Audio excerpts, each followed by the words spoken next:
So Eddie, let's start with the fight that now isn't, which is Saunders and Andrade. It's been a bit of a confusing one for all concerned, I think. So I'll just set out what I know, which is what I think most boxing fans know, which is that Saunders a couple of weeks ago tested positive for something that's on the banned list with VADA. It's not on the banned list out of competition with WADA, and obviously he took it out of competition. The British Boxing Board of Control adhere to WADA, so he'd done nothing wrong with them.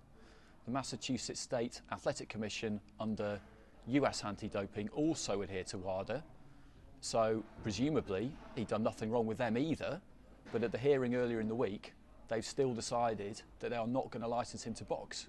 Have they given you any explanation for their decision? I think a lot of some of what you say is correct, but ultimately the testing for this fight was done under VADA. It was something that wasn't sprung on anyone.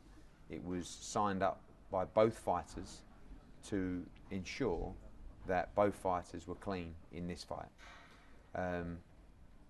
He failed a drugs test under those terms, and contractually he failed a drugs test under those terms, under the VADA code, and that alerted and I think concerned the Massachusetts State Commission.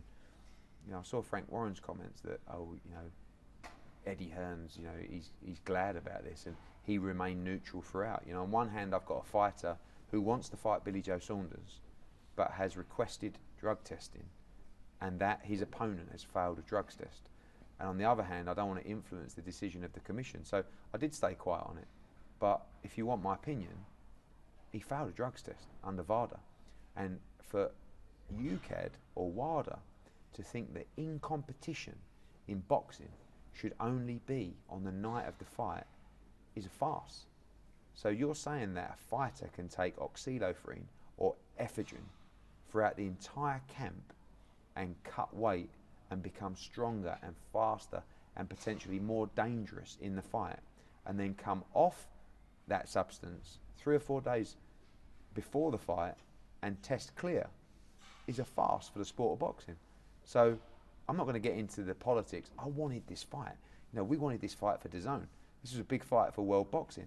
But we can't ignore the fact that Billy Joe Saunders has failed a drugs test for what he signed up for. Otherwise, the sport becomes a complete mockery. So, I believe that Billy Joe Saunders didn't know about a substance he was taking. I don't think he knowingly cheated or intended to fail a test. But as an athlete, you have to be responsible for the codes of testing. And I can't tell you about the Massachusetts Commission decision because it was a decision made by an independent authority. But they've looked at the facts. They've looked at the fact that this guy signed up for VADA and failed a VADA drugs test, and he had to be sanctioned. And the sanction was they wouldn't approve him. It wouldn't approve his license. And now under WBO rules, it will be stripped of his title. Whether that happens in time for October the 20th, as we know, Andrade will now fight a Carlton Dockwell, who's number 2 with the WBO, 18 wins, 17 knockouts, for the WBO interim worst way, to be upgraded to the full title, subject to Saunders' appeal. But we want this fight, and if Andrade becomes champion, we're prepared to make this fight next, because it's a big fight for boxing. But we also can't just make a mockery out of VADA testing. And UCAD as well have to look at their rules. And I spoke to the British Boxing Board of Control about this. That concerns me, that my fighter may be going in to fight fighters who can take substances like that in camp and be deemed to be out of competition. Well, I think that is what has really surprised and shocked a lot of people, in the wider boxing public, that there's this discrepancy between in and out of competition, because it seemed amazing when we discovered that technically under WADA he'd done nothing wrong. But would you say now that basically VADA testing needs to be across the board for everybody? Everybody must sign up to it, and they are the gold standard. I think VADA is the agency. As far as I'm concerned, of all the agencies we've dealt with, VADA is the standout agency that we rely on. It panics and horrifies me, the fact, like I said, that fighters are allowed to take these substances in training to cut weight, like I said, to make them faster, stronger, therefore punch harder, and be more dangerous in a sport, a combat sport, where the aim is ultimately to render your opponent unconscious.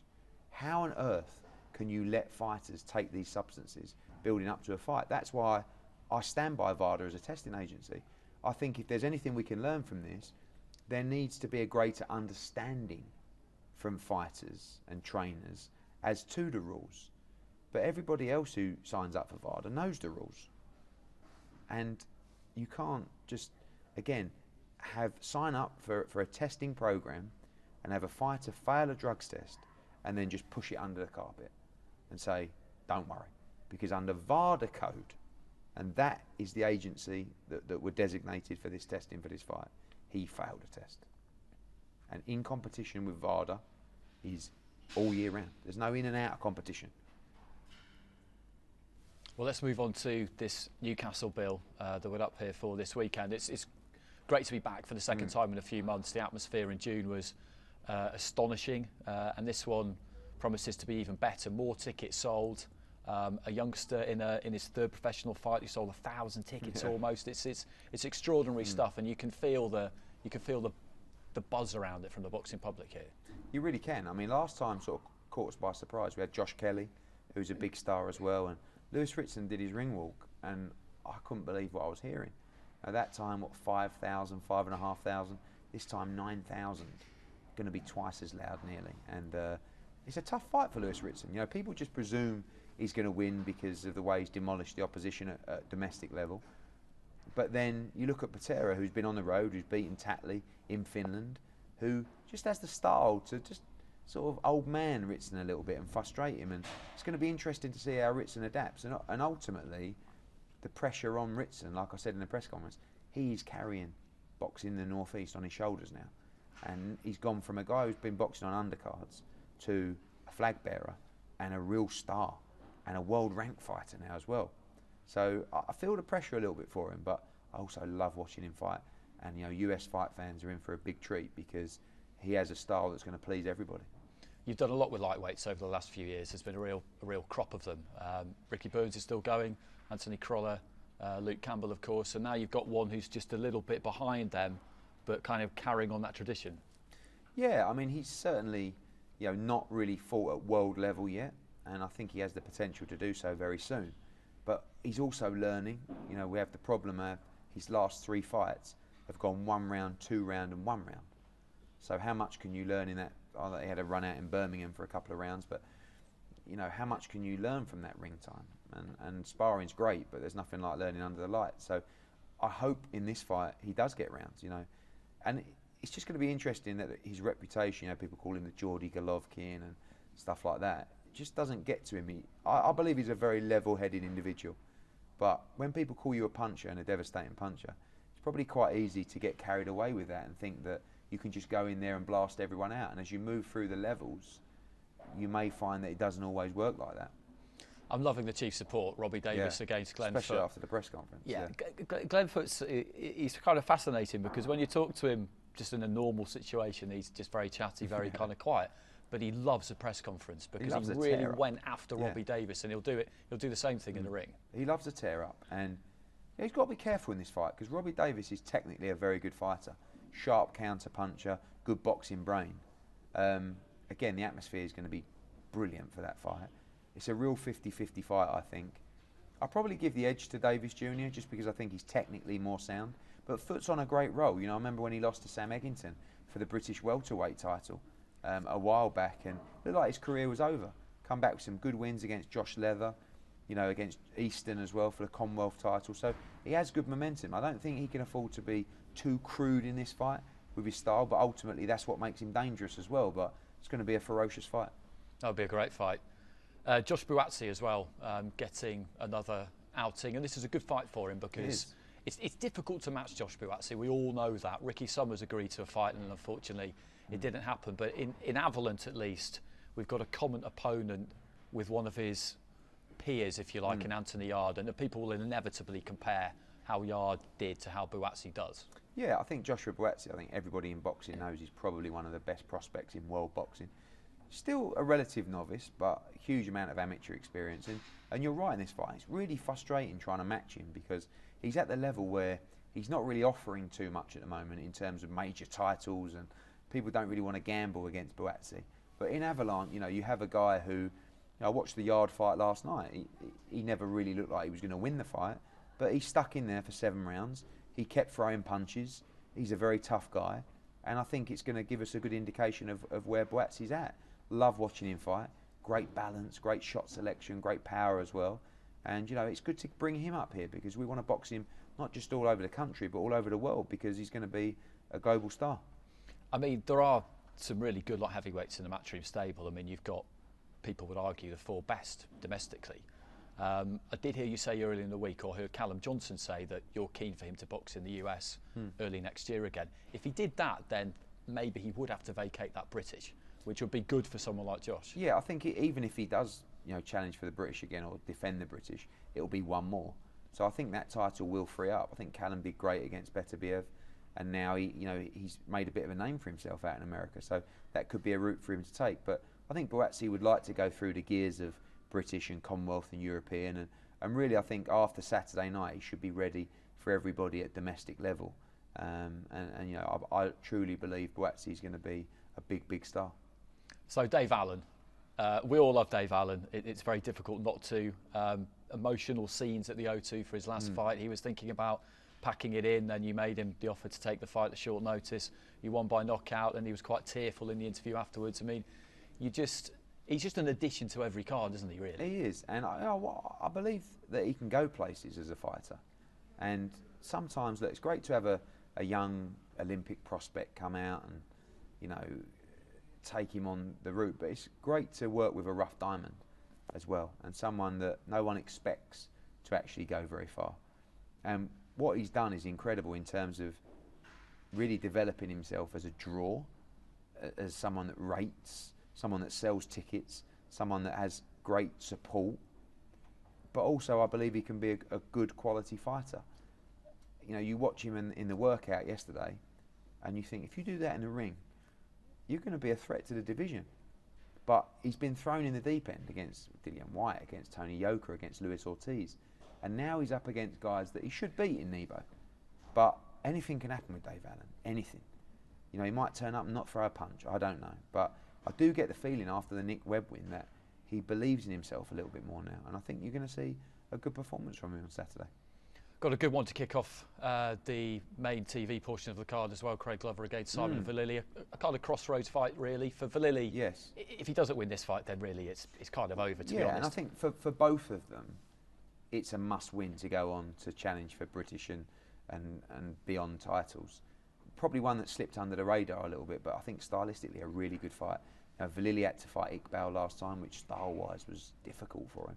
But he's a good puncher, Simon Vanilli. He's a big cruiserweight. He's very strong. And Glover's game.